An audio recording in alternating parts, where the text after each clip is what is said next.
Hey, folks, and welcome back to Glenn and Adrian's Rock Talk. That's Adrian. And that's Glenn.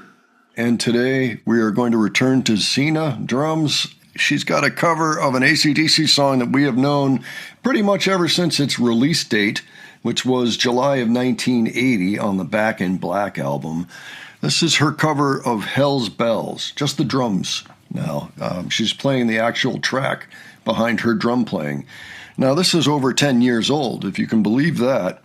This makes her about 15 or 16. So possibly the earliest video we've seen from Sina. But we also like AC/DC, and we can't really play them on the channel because they tend to block. So this is a great way to get around that. So we can check out the song. We, of course, know the original AC/DC song, and that's what she's going to be playing to, but we want to see how she does with it.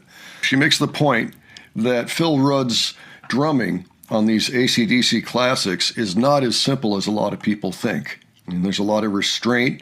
There's a lot of very on-the-beat drumming that makes the thing. I mean, his drumming is, I don't know, it's like a monster being animated, but a very slow-moving monster. You know, a monster moving like this, coming to step on the town or whatever. Adrian, any thoughts on any of this? Yeah, she's played some really difficult pieces in the past and made them look easy. And, making stuff look easy is the mark of excellence in musicianship. Yeah, I agree with that. When the album first came out, before I heard about it, I think it might have been Shoot to Thrill or it might have been Hell's Bells, but I heard the song for the first time and I'm thinking, Bob Seger's kicking some ass. Yeah, that's right. I've gotten to know the album better since then, of course. But yeah, let's go ahead and see how she does with this, and we will discuss afterwards. All righty.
I kind of learned a lot, actually, from watching her play that. What were your thoughts, Adrian? Perfection.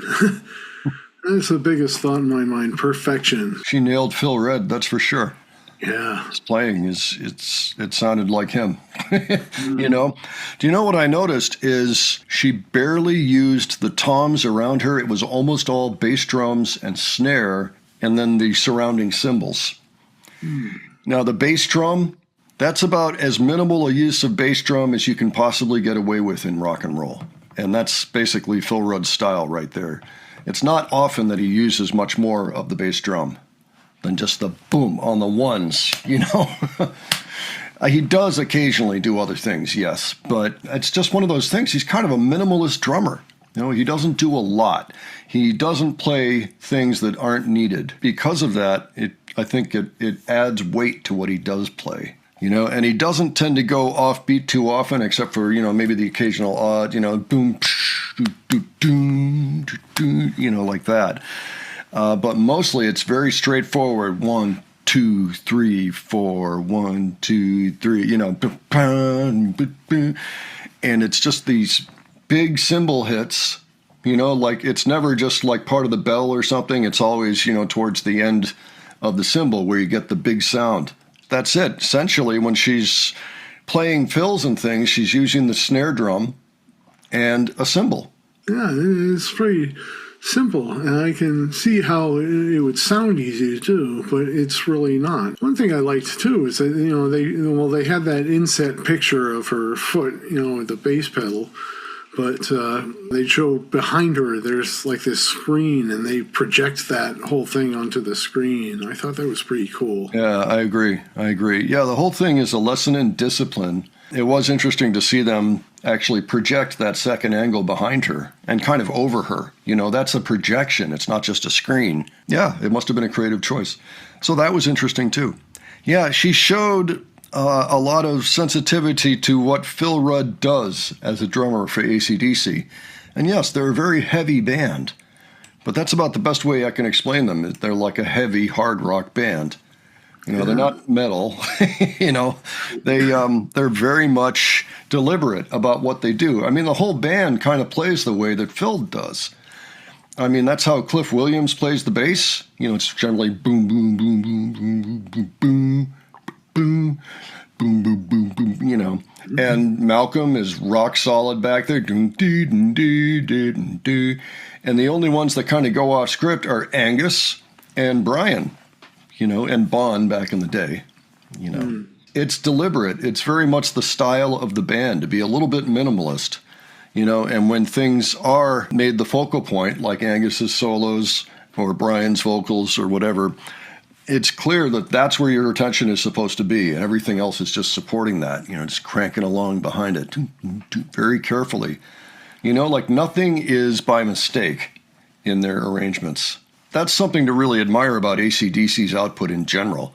They were especially like this from Highway to Hell on, when they got Mutt Lange as their producer, who went on to marry Shania Twain and produced her records, but that's another story.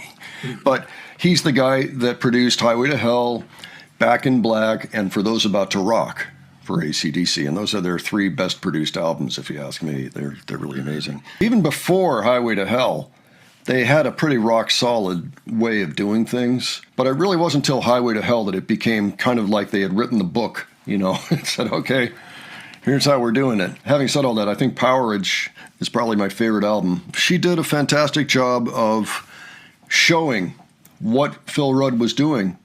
You know, if you didn't really have a clear idea, you could see very clearly there. I mean, I've heard that song now for 45 years. I think she kind of showed me some things that I knew already, but seeing her do it really drove it home. How about you, Adrian? As you said before, there wasn't a lot of fills with toms or anything. You know, it's very simple, and sometimes it ain't easy to play simple stuff either. Yeah, very uncluttered. Yeah. Essentially. And Phil, you know, to his credit, he has been playing it that way the whole time in the band, you know, going right back to It's a Long Way to the Top. I mean, their style was pretty much locked in, but they would still change it up a little bit from time to time. And you had kind of strange songs in the catalog. Well, so folks, why don't you let us know what you thought of this? if there were any revelations there. I mean, I've got to assume that you've heard the song. Everybody's heard Back in Black, right? If not, go listen to it. And yeah, good job, Sina, on this one. This really showed. I mean, she's got ears, you know. All right, so give your thoughts below. Any details you think we missed, leave them there as well. If you have other suggestions for the future, leave those too. And if you enjoyed this video, please give it a like. And if you enjoyed our presentation, please subscribe, all right? Thanks so much for joining us today, and we'll catch you on the next one. All right, take care, folks. See you all later.